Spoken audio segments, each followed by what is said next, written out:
खासतौर पर आप सभी सोशल डिस्टेंसिंग के आधार पर हम सब लोग आज बैठे हुए हैं। हम लोगों में भी है तो उन सारे नॉर्म्स के साथ हमारी पत्रकार वार्ता आयोजित हो रही है और धीरे धीरे हम उस परिस्थिति में आ रहे हैं कि पहले कितने दिनों बाद, कितने 75 दिन से ज्यादा हो गए, लॉकडाउन लगभग 3 महीने पूरे होने वाले हैं और उसके बाद हम लोग प्रत्यक्ष तौर पर आज बहुत दिनों बाद मिल रहे हैं। इसलिए मैं आप सबका बहुत बहुत अभिनंदन करता हूँ। 30 तारीख को भारतीय जनता पार्टी के यशस्वी प्रधानमंत्री माननीय नरेंद्र मोदी जी के मोदी टू सरकार का 1 वर्ष पूरा हुआ है। उस 1 वर्ष के कार्यकाल की उपलब्धियों को लेकर भारतीय जनता पार्टी पूरे देश के अंदर एक व्यापक अभियान लेकर के हम जनता के बीच इस अभियान के माध्यम से हम लोग जा रहे हैं। मोदी जी की सरकार में एक ऐसी उपलब्धियां कि जिसको हम लोग जानते हैं कि पिछले 5 वर्ष का जो कार्यकाल था, उस कार्यकाल से अगर पहले के कार्यकाल की अगर देश में हम याद करने का प्रयास करते हैं तो हमको ध्यान में आता है कि पूरे देश के अंदर 2G, 3G, 4G पता नहीं कौन कौन से घोटालों से लेकर ये 6 साल से पूर्व की सरकार और पूरा देश जिस दुरावस्था के दौर में था वो हमको ध्यान में आता है। लेकिन 5 वर्ष के कार्यकाल माननीय मोदी जी ने देश के अंदर इंफ्रास्ट्रक्चर से लेकर देश की अर्थव्यवस्था को सशक्त बनाने तक और उस दिशा में काम करने का प्रयास किया कि भारतीय जनता पार्टी इस विचार पर काम करती है। पंडित दीनदयाल उपाध्याय जी के उस सपने को साकार करने का काम उन 5 वर्षों में भारतीय जनता पार्टी ने केवल नारा नहीं दिया कि हमने कहा हो कि हम गरीबी हटाएंगे, और गरीबी हटाने का केवल नारा नहीं था। माननीय मोदी जी ने गरीबों के जीवन स्तर को ऊंचा उठाने का काम इस देश के अंदर किया। अब उसमें अगर मैं थोड़ा सा उदाहरण देने का प्रयास करूं कि जिनके पास रहने के लिए छत नहीं है तो उनका भी अधिकार देश के अंदर बनता है कि उनको सर पर छत बने, उनको भी अपने घर में रहने का अधिकार है। और गरीबों को इसके लिए मोदी जी ने प्रधानमंत्री आवास योजना के माध्यम से करोड़ों करोड़ लोगों तक, जिन्होंने कभी जीवन के अंदर कल्पना नहीं की थी कि हमारा अपना घर होगा, मोदी जी ने एक अच्छा घर जिसमें हम सम्मान के साथ रह सकते हैं, ऐसा प्रयास देश के अंदर पिछली सरकार में मोदी जी ने किया था। वो अभियान लगातार अभी उस दिशा में काम आज भी केंद्र की सरकार कर रही है। उज्ज्वला योजना के माध्यम से जिस प्रकार से घरों में एक हमारी स्थिति अच्छी बने, जिस प्रकार से परेशान होती थी उसके बाद गहराई में जाने की जरूरत नहीं है। लेकिन मैं ऐसा मानता हूं कि जिसके लिए कभी हम सब लोग जानते हैं, हम लोग तो ग्रामीण परिवेश से बहुत लोग जुड़े रहे हैं कि हमको अगर गैस सिलेंडर लेना होता था तो हमको किसी सांसद या विधायक या सिफारिश लगानी होती थी। लेकिन जीवन स्तर ऊंचा उठाने के लिए, अपने घर परिवार को अच्छा बनाना है तो गैस सिलेंडर और इस धुएं से मुक्ति देश को मिले, उन माताओं बहनों की समस्याओं को समझ करके माननीय प्रधानमंत्री जी ने 8 करोड़ परिवारों में जिस प्रकार से और इस चीज को गांव-गांव के अंदर लोगों तक पहुंचाने का जो प्रयास किया, इसलिए मैंने इस बात का उल्लेख किया है कि गरीबों के जीवन स्तर को ऊंचा उठाने का काम माननीय प्रधानमंत्री ने भारतीय जनता पार्टी की सरकार ने किया है। ऐसे एक नहीं, जनधन अकाउंट के बारे में मैं बात करता हूं, जो मैंने कहा कि आर्थिक तौर पर कभी कोई कहता था, किसी इस देश के हमारे प्रधानमंत्री कहते थे कि 1 रुपया भेजते हैं और 15 पैसा गरीब तक पहुंचता है और 85 पैसा भ्रष्टाचार में चला जाता है। लेकिन माननीय मोदी जी ने जब इस अभियान को प्रारंभ किया था, जैसे ही सरकार केंद्र में माननीय प्रधानमंत्री जी के नेतृत्व में, मोदी जी के नेतृत्व में बनी थी भारतीय जनता पार्टी की सरकार, तो उन्होंने जनधन अकाउंट खोल करके जब बात समझे कि लोग इसका मफल भी उड़ा रहे थे। लेकिन हम सब लोग जानते हैं कि माननीय मोदी जी ने जनधन अकाउंट खोल करके उस बयान को, कि देश के किसी प्रधानमंत्री ने इस बात का उल्लेख किया था कि भ्रष्टाचार में 85 पैसे चले जाते हैं, मोदी जी ने कहा था कि मोदी की सरकार बनने के बाद 1 पैसा भी बीच में कोई दलाल नहीं खा सकता, कि इस प्रथा को समाप्त करके जनधन अकाउंट के माध्यम से हर गरीब के खाते में सीधे इन चीजों को सुविधा उसकी पहुंचेगी। ये प्रयास माननीय प्रधानमंत्री ने किया था कि बीच में कोई ऐसी व्यवस्था नहीं होगी जहां भ्रष्टाचार में ये चीजें गरीबों तक न पहुंचे। स्वच्छता के अभियान को जब प्रारंभ किया था तो हम सब लोग जानते हैं लोग क्या कहते थे, लोग ये बफा उड़ा रहे कि खैर ये कहाँ लग गए, ये शौचालय बनाने में तो प्रधानमंत्री लग गया है। लेकिन आज की प्रासंगिकता, आज का जो समय हम पूरी दुनिया जिससे जूझ रही है, आज वो जनधन अकाउंट भी प्रासंगिक होता है कि आज के समय में जहां से लोग घर से बाहर निकलने के लिए सरकारें आह्वान कर रही है, दुनिया के नेतृत्व आह्वान कर रहे हैं, वहां जनधन अकाउंट के माध्यम से ही संभव हो सका है कि अगर महिलाओं को 3 महीने तक 500 रुपए की सहायता केंद्र की सरकार देगी तो उनके खाते में सीधा पैसा इस लॉकडाउन के अंदर भी पहुंचेगा। वो जनधन अकाउंट ही हो सका। स्वच्छता का अभियान ऐसे ही लिया था, अपना भारत स्वच्छ बनना चाहिए। और मैं बहुत विश्वास से कहता हूं कि आज अगर भारत इस महामारी के संकट में भी अपने आप को, जिसको कहें कि बहुत कम संक्रमित हुआ है, उसमें इसकी भी बड़ी भूमिका है कि जिस प्रकार सरकार ने था उसका परिणाम ये हुआ कि आज हम बहुत कम संक्रमित हुए हैं। अन्यथा 130 करोड़ के देश में हमारी जिस प्रकार की संसाधन व्यवस्था हमारे पास थी उसके आधार पर व्यापक पैमाने पर जा सकते थे। तो इस प्रकार की चीजों का मैंने उल्लेख इसलिए किया है कि पिछले कार्यकाल के अंदर जिस प्रकार से माननीय प्रधानमंत्री ने गरीबों के जीवन स्तर से ऊंचा उठाकर आम जनता के कामों को लेकर के उस सरकार ने जो काम किए, तो दूसरे मोदी 2 सरकार के अंदर देश की एकता, अखंडता, देश की सुरक्षा के लिए जो काम हुआ,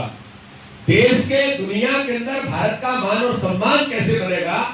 इस दिशा में माननीय मोदी जी ने जो काम किया। बाकी जो काम है देश की अर्थव्यवस्था से लेकर के गरीबों के बाकी सारी चीजें, इंफ्रास्ट्रक्चर, ये सारी चीजें तो चली रही थी और आज भी चल रही है। लेकिन मोदी 2 सरकार में ऐसे ऐतिहासिक काम जिनके बारे में जीवन में कभी भारत के अंदर लोगों ने कल्पना नहीं की, उन कामों को, ऐतिहासिक कामों को संसद के अंदर कानून पारित करके माननीय प्रधानमंत्री की इच्छा शक्ति और माननीय देश के गृह मंत्री अमित शाह की दृढ़ इच्छा शक्ति के कारण जिस प्रकार से कानून बना करके उन सारे निर्णयों को इस देश के अंदर किया, ये ऐतिहासिक कदम केंद्र की सरकार ने मोदी 2 सरकार के अंदर उठाए। हम सब लोग जानते हैं करते हैं और भारतीय जनता पार्टी दुनिया का सबसे बड़ा राजनीतिक दल है। लेकिन तो मैं सभी पत्रकार कि दुनिया का सबसे बड़ा राजनीतिक दल भारतीय जनता पार्टी बना और आज पूरे भारत के अंदर 130 करोड़ के देश के अंदर सरपंच, पंच से लेकर के प्रधानमंत्री, राष्ट्रपति तक जिसके कार्यकर्ता, जिस विचार के लोग आज राष्ट्रपति और प्रधानमंत्री बनकर के बैठे, उस विचार के लिए राजनीतिक दल प्रारंभ करने वाला व्यक्तित्व डॉक्टर श्यामा प्रसाद मुखर्जी, उन्होंने केवल इस्तीफा इसलिए दे दिया था कि पंडित नेहरू ने इस देश के अंदर धारा 370 लगाकर तस्वीर में कहा था संविधान के अंदर कि एक देश के अंदर 2 विधान, 2 निशान और 2 प्रधान। तब डॉक्टर श्यामा प्रसाद मुखर्जी ने इस्तीफा देकर इसके अंदर ये नहीं चलेगा और इस्तीफा देकर के वो चले गए तो गृह मंत्री से, और बाद में जाकर के जब उनको इस आंदोलन के कारण से जेल जाना पड़ा, हम सब लोग जानते हैं कि जेल में उनकी संदिग्ध परिस्थितियों में मौत हुई, उनका बलिदान हुआ। उन डॉक्टर श्यामा प्रसाद मुखर्जी ने इस्तीफा देकर के जनसंघ की स्थापना की थी, पंडित दीनदयाल उपाध्याय जी और उन सब लोगों ने मिलकर के बाद में भारतीय जनता पार्टी का गठन हुआ, जो भारतीय जनता पार्टी है दुनिया का सबसे बड़ा राजनीतिक दल है। इस बात का उल्लेख मैं इसलिए करना चाहता हूं कि एक बड़ी उपलब्धि कि जिस विचार को लेकर के राजनीतिक दल की स्थापना जिस कारण से हुई थी, धारा 370 के इस देश के अंदर 2 विधान, 2 निशान, 2 प्रधान के संविधान में लाने की व्यवस्था जब की गई थी, इसलिए डॉक्टर श्यामा प्रसाद मुखर्जी ने उस सरकार को छोड़ करके दल बनाया था। आज उस दल पर, उस देश के यशस्वी प्रधानमंत्री पर हम सब लोगों को नहीं, पूरे देश को गर्व है कि जिसके डॉक्टर श्यामा प्रसाद मुखर्जी ने बलिदान किया था, वो धारा 3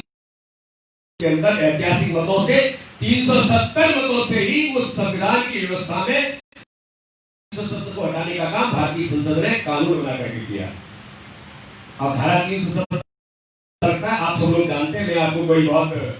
इसके लिए मुझे लगता है कि बताने की आवश्यकता नहीं है, लेकिन एक दो बातों का उल्लेख इसलिए मुझे करना चाहिए क्योंकि धारा 370 को लोग केवल मजहब से जोड़ते हैं, केवल कश्मीर से जोड़ते हैं। बात कश्मीर की नहीं है, देश की एकता की बात तो है ही, लेकिन देश के अंदर धारा 370 में जो प्रावधान थे ऐसा था, जो धारा 370 ये कहती थी कि वो जिंदगी भर जो सफाई कर्मी कश्मीर के अंदर है वो सफाई कर्मी ही रहेगा, चाहे वो कितना योग्य बन जाए या कितनी मेहनत करे, लेकिन वो सफाई कर्मी ही रहेगा। उसके परिवार के लोग कोई नौकरी नहीं कर सकते, कभी जीवन के अंदर वो कोई और काम नहीं कर सकते, उनको सफाई का काम ही करना पड़ेगा। ये धारा 370 में प्रावधान था। अगर माननीय गृह मंत्री का हमने से भाषण लोगों ने सुना होगा तो संसद में उन्होंने कह दिया था, जब अवैसी जी कह रहे थे कश्मीर टूट जाएगा, चल जाएगा, भारत में पता नहीं क्या हो जाएगा, तब अमित शाह जी ने कहा था ना कश्मीर चलेगा न देश टूटेगा, लेकिन देश का विरोध करने वाले जो लोग हैं वो जेल के अंदर जरूर जाएंगे। मैंने इस बात का उल्लेख इसलिए किया है कि क्या ऐसी व्यवस्था में जो व्यवस्था किसी धारा के अंदर हो वो क्यों देश के अंदर रहनी चाहिए थी। सामाजिक दृष्टि से हमारे यहाँ भी लोग सफाई कर्मी है, पूरे देश के अंदर है, लेकिन उनका बेटा पढ़ लेकर के इंजीनियर बनता है, डॉक्टर बनता है और बड़ी योग्यता के आधार पर वो कुछ ही बन सकता है। लेकिन धारा 370 कहती थी अगर आपको नौकरी करना है तो कश्मीर से नागरिकता आपकी समाप्त हो जाएगी। अगर कोई बेटी दूसरे भारत के नागरिक से शादी कर ले कश्मीर को छोड़ करके तो उसकी नागरिकता स्वतः समाप्त होती थी, और वही बेटी पाकिस्तान के नागरिक से शादी कर ले तो उसकी नागरिकता उस नागरिक की पाकिस्तान के नागरिक की कश्मीर की नागरिकता स्वतः मिल जाती थी। तो क्या ये व्यवस्था भारत में तो होनी चाहिए थी। इसका उल्लेख मैंने थोड़े से इसलिए करने का प्रयास किया है कि धारा 370 केवल मजहब और कश्मीर तक सीमित नहीं थी, सामाजिक दृष्टि से भी एक इस प्रकार का कानून देश के अंदर ये कैसे स्वीकार किया जा सकता है। जो लोग देश के अंदर मानव अधिकार वगैरह वगैरह पता नहीं क्या बातें करते थे, लेकिन धारा 370 के बारे में नहीं बोलते थे। ऐसी धारा 370 के इस कलंक देश की ऐतिहासिक निर्णय लेकर के सरकार ने, केंद्र की सरकार ने, माननीय मोदी जी और अमित शाह जी के नेतृत्व में किया। ट्रिपल तलाक का इशू हमने लिया पूरे देश के अंदर, माताओं बहनों के दर्द को छूने का काम, कि जो पूरे दुनिया के देशों के अंदर जो मुस्लिम कंट्रीज है वहां ट्रिपल तलाक नहीं था, खत्म हो गया, लेकिन भारत के अंदर था। उनके दर्द को दूर करने का काम भी भारतीय जनता पार्टी की सरकार के नेतृत्व वाली केंद्र की सरकार ने, माननीय मोदी जी के नेतृत्व में हमने ट्रिपल तलाक हटा करके उन माताओं बहनों के भारत के अंदर जिस आजादी के साथ हम रह सकते हैं उस अधिकार को देने का काम भारत की सरकार ने माननीय मोदी जी के नेतृत्व में किया। सीए कानून के बारे में हम सब लोग जानते हैं कि सीए कानून जो पारित हुआ, सीए कानून के कारण से पूरे देश के अंदर या पूरी दुनिया में इस बात को कहा जाता था कि धार्मिक आधार पर जो लोग प्रताड़ित हो रहे हैं अफगानिस्तान, पाकिस्तान और बांग्लादेश के अंदर, प्रताड़ना के आधार पर जो उनके साथ अन्याय होता था, तो क्या भारत की जिम्मेदारी नहीं बनती, जिसके बारे में चाहे वो जवाहरलाल नेहरू रहे हो, चाहे गांधी जी रहे हो, चाहे देश के अंदर और भी प्रधानमंत्री और देश के ऐसे बड़े नेतृत्व रहे, उन्होंने सबने इसके बारे में कहा कि इस प्रकार के लोग जो धार्मिक आधार पर प्रताड़ित हो रहे हैं उनको भारत की नागरिकता मिलनी चाहिए। लेकिन किसी ने इसकी हिम्मत नहीं की उस कानून को बना करके उनको नागरिकता देने का काम हम करें। ये माननीय प्रधानमंत्री परिणाम था कि कानून बना करके उन लोगों के दर्द को जीतने का काम भारत की नागरिकता लेकर के भारतीय जनता पार्टी की नरेंद्र मोदी जी के नेतृत्व की सरकार ने, मोदी 2 सरकार में एक ऐतिहासिक कदम उठाया। राम मंदिर का यहाँ तक इशू था, हम सब लोग जानते हैं कि राम मंदिर के निर्माण के मामले में सर्वोच्च न्यायालय की हमारी सरकार की प्राथमिकता थी और हम लोग ये चाहते थे कि सर्वोच्च न्यायालय के निर्णय के आधार पर एक भव्य राम मंदिर का निर्माण जो करोड़ों करोड़ देशवासियों का, जो केवल भारत के अंदर ही दुनिया के अंदर है, उनके मन की जो आस्था का प्रश्न है वो देश के अंदर उनका पूरा होना चाहिए। मैं ऐसा आपको आज मुझे इस बात का गर्व है कि सर्वोच्च न्यायालय के निर्णय के आधार पर आज केंद्र की सरकार ने ट्रस्ट बना करके किस प्रकार से भव्य राम मंदिर का निर्माण प्रारंभ हुआ है, ये एक ऐतिहासिक कदम इस देश के अंदर करोड़ों करोड़ जनता के दिलों के अंदर जो आस्था का प्रश्न था उसको पूरा करने का काम मोदी जी की सरकार ने जो प्रारंभ किया है, जिसको आगे बढ़ाया है सर्वोच्च न्यायालय के निर्णय के आधार पर। अब तो देख रहे हैं खुदाई क्या कार्य मिल रहा है, अब खुदाई होती चली जा रही है और मंदिर के निर्माण के, मंदिर के पूर्व पुराने मंदिर के साक्ष्य निकलते चले जा रहे हैं। तो इस प्रकार के ऐतिहासिक प्रश्न इस देश के अंदर माननीय प्रधानमंत्री ने उनका समाधान तो किया ही, देश की जनता के जनमानस से लेकर पूरी दुनिया के अंदर भारत के मान और सम्मान और स्वाभिमान को लेकर एक स्थान बनाने का काम के नेतृत्व के प्रति विश्वास। मुझे कहने में कोई संकोच नहीं है, मुझे गर्व है मेरे प्रधानमंत्री पर कि उनकी निर्णय क्षमता के कारण, उनके कर्मशील व्यक्तित्व के कारण पूरी दुनिया ने इस बात का लोहा लिया कि भारत का प्रधानमंत्री दुनिया का नेतृत्व कर सकता है। ऐसे एक बार नहीं, कई अवसरों पर यह बात आई कि दुनिया के अन्य देशों ने भी अपने सर्वोच्च देश के सम्मान से माननीय प्रधानमंत्री को सम्मानित केवल इसलिए नहीं किया कि किसी मैनेजमेंट से हो गया हो, उनके कर्तव्य, उनके व्यक्तित्व और उनके काम के आधार पर और 130 करोड़ के देश के अंदर जो उन्होंने नेतृत्व के प्रति विश्वास जागृत किया, उसका परिणाम ये रहा कि दुनिया के लोगों ने भी इसकी स्वीकृति दी। कोरोना महामारी का संकट आने के बाद भी, कोरोना महामारी के संकट में भी जिस प्रकार से माननीय प्रधानमंत्री जी ने अपनी भूमिका निभाई और समय पर लॉकडाउन का जो निर्णय माननीय प्रधानमंत्री और गृह मंत्री जी ने किया, माननीय अमित शाह जी ने, उसका परिणाम ये रहा कि आज संपूर्ण भारत के अंदर आज हम इस स्थिति में हैं कि दुनिया के बड़े बड़े देश जो बड़े सशक्त, ताकतवर, इंफ्रास्ट्रक्चर में कहा जाता है कि बड़े, जिनके बारे में पूरा दुनिया जिनका लोहा लेती थी, उन देशों को भी वो देश प्रभावित हो गए कि स्वास्थ्य व्यवस्था की बड़ी अच्छी नहीं होगी, लेकिन भारत के अंदर एक नेतृत्व की दृढ़ इच्छा शक्ति और नेतृत्व के आह्वान को इस देश के डॉक्टर्स ने, इस देश की नर्सों ने, इस देश के पुलिस कर्मियों ने, इस देश के हमारे स्वास्थ्य कर्मियों ने, इस देश के हमारे अधिकारी कर्मचारियों से लेकर समाज के सभी वर्गों से हम सब लोग भी सम्मिलित हैं। हमारे पत्रकार मित्रों ने भी महत्वपूर्ण भूमिका इसमें निभाई कि माननीय प्रधानमंत्री के आह्वान को, अगर मैं ये कहूं कि माननीय प्रधानमंत्री ने जनता कर्फ्यू का आह्वान किया, तो ये लाल बहादुर शास्त्री के बाद दूसरा अभियान था कि माननीय प्रधानमंत्री के आह्वान को अक्षर से पालन करने का काम इस देश के अंदर आम जनता ने किया।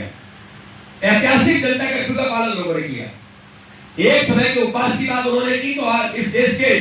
जनमानस ने हर प्रकार से 130 करोड़ लोगों ने इसका पालन किया कि माननीय प्रधानमंत्री ने कहा है तो हम इसको स्वीकार देंगे।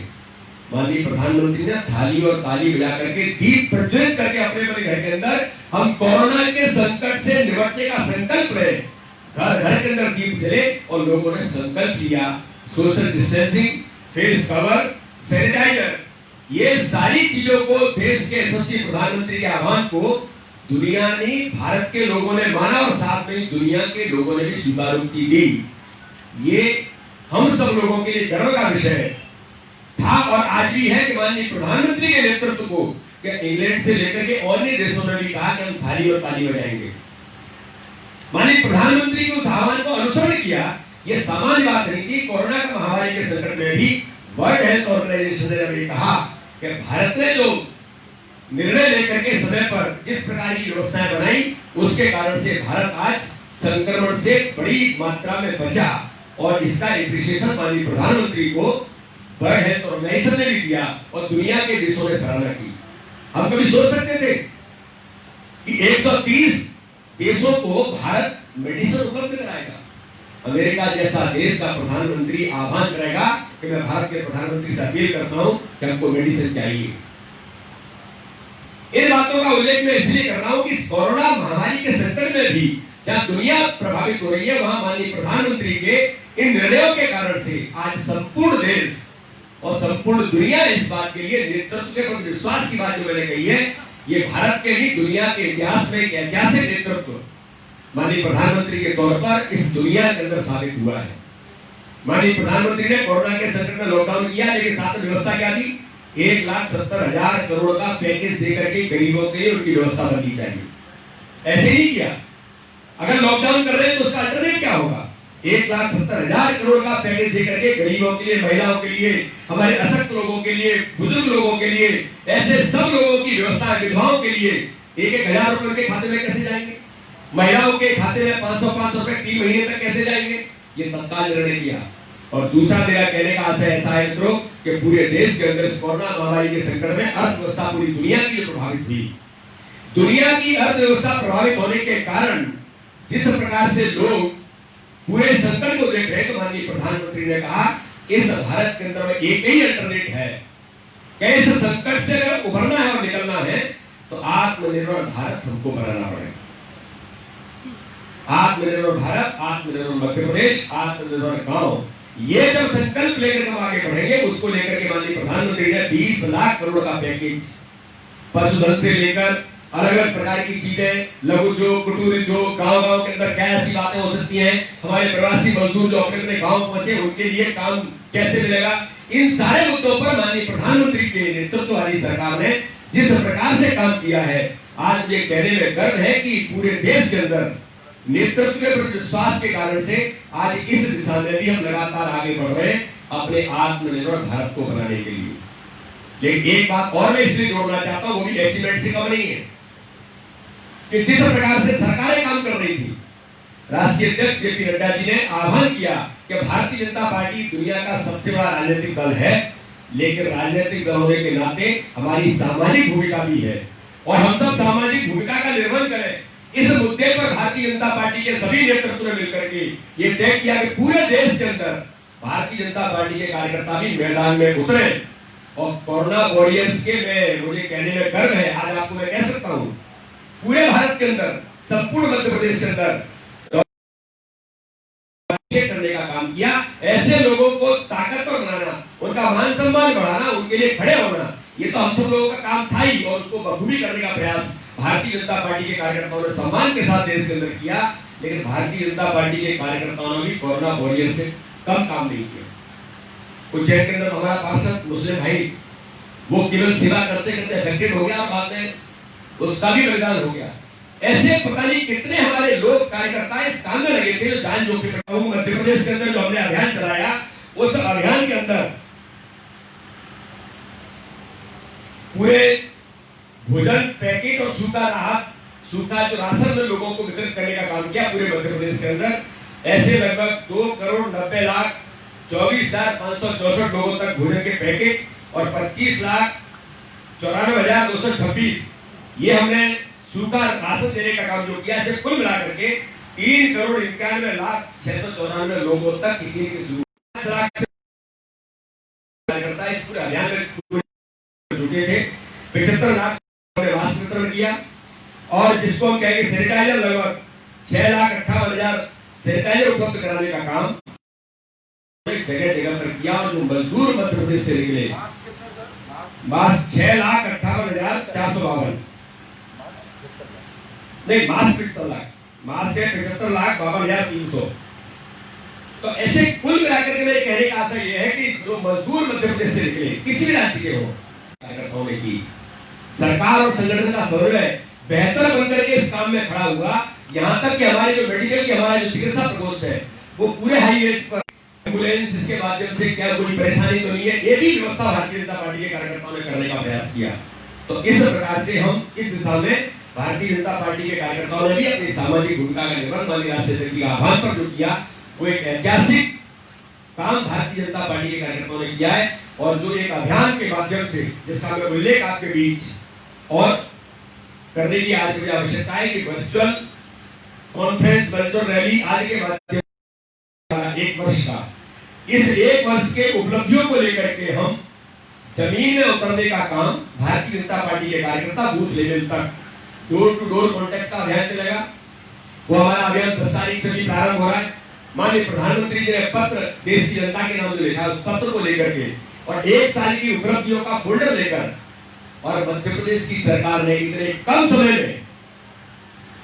माननीय शिवराज सिंह चौहान की सरकार ने 2 महीने के काम के अंदर जो काम किए, 2 महीने के कार्यकाल में जो काम किए हैं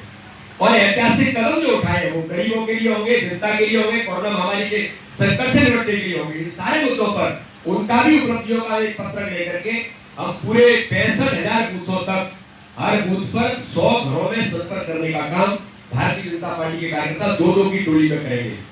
सोशल डिस्टेंसिंग का ध्यान रखेंगे, फेस कवर मास्क लगा करके जाएंगे, सैनिटाइजर साथ में रखेंगे और वो सभी कार्यकर्ता जाकर के 2-2 की टोली में घर घर में संपर्क का अभियान हमारा 10 तारीख से प्रारंभ होगा। वर्चुअल रैली, वर्चुअल कॉन्फ्रेंस होगी, वीडियो कॉन्फ्रेंस होगी। हमारे सभी जिलों के अंदर लगभग हम कितना 130 वीडियो कॉन्फ्रेंस रैली, 138 ये हम पूरे सभी जिलों के अंदर कर रहे हैं। सभी अभी आज तक 70 रैली हमारी वीडियो कॉन्फ्रेंस रैली हमारी हो चुकी है बाकी 11 और 12 तारीख को होंगी, और वर्चुअल रैली में 10 तारीख को आप सबको भी मैं इसकी जानकारी देना चाहता हूं कि 10 तारीख को शाम को 4 बजे माननीय पूर्व राष्ट्रीय अध्यक्ष और हमारे केंद्रीय मंत्री नितिन गडकरी जी मध्य प्रदेश के अंदर वर्चुअल रैली को संबोधित करेंगे, जिसमें 1 लाख से ऊपर लोगों को हम जोड़ने का काम करेंगे। और ये जो रैली होगी इसको Facebook, YouTube, Twitter, Instagram, Telegram, WhatsApp के माध्यम से ऐसे 64,000 हमारे जो व्हाट्सएप ग्रुप बने हैं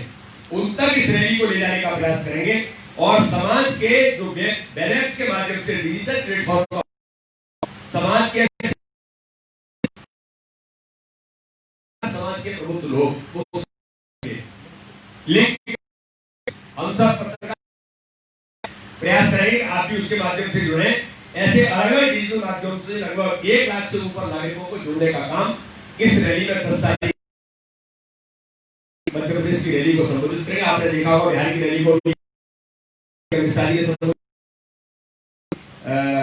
बंगाल के अंदर संबोधित कर रहे हैं। ऐसे रैली और हमको मिलेगी और हम सातों करेंगे। हर यूथ को जोड़ने का काम ओबीसी मोर्चे के माध्यम से हर समाज वर्ग के ऐसे लोगों को जोड़ने का काम जो समाज में प्रमुख है, अन्य समाज वर्गों के लोग हैं उनको जोड़ने का काम। महिला मोर्चे में ऐसे आत्मनिर्भर भारत बनाने का जो संकल्प लिया है उसमें हमने सभी रैली के बाद चालू हो गए स्थानीय और स्वदेशी उत्पादों का हम सब लोगों को लाने का प्रयास कर रहे हैं। और आत्मनिर्भर इन 10 ग्रुपों के अंदर हम आत्मनिर्भर भारत के साथ वीडियो कॉन्फ्रेंस करेंगे। महिला, दिव्यांग, वरिष्ठ नागरिक, एसएससी, एनजीओ इनके माध्यम से करेंगे। प्रोफेशनल से सीए, अर्थशास्त्री, वकील, बिल्डर्स इनके साथ करेंगे। व्यापारियों के साथ करेंगे। स्वास्थ्य चिकित्सकों के साथ करेंगे। पर्यटन, होटल, ट्रेवल्स वाले जो लोग हैं इनके साथ करेंगे कि मध्य प्रदेश के अंदर आत्मनिर्भर मध्य प्रदेश बनाने के लिए कौन कौन से ऐसे ग्रुप होंगे जिनके साथ हम वीडियो कॉन्फ्रेंस के माध्यम से अपनी बात भी कहेंगे, और उन लोगों की बात को सुनकर के सजेशन के आधार पर अपना मध्य प्रदेश को आत्मनिर्भर बनाना है। जो माननीय शिवराज सिंह चौहान ने इसका नारा दिया है, हम आत्मनिर्भर कैसे बनाएं, अपने देश को आत्मनिर्भर कैसे बनाएं, ये संकल्प के साथ हम सब मिलकर के आगे बढ़ेंगे। इन्हीं बातों को मुझे आपके बीच में रखना था कि भारतीय जनता पार्टी की 1 वर्ष की जो उपलब्धियां हैं उस दिशा में हम आगे बढ़ने का प्रयास करेंगे। ये सारी बातों को मैंने आपके सामने रखा है। मध्य प्रदेश की हमारी यशस्वी मुख्यमंत्री रही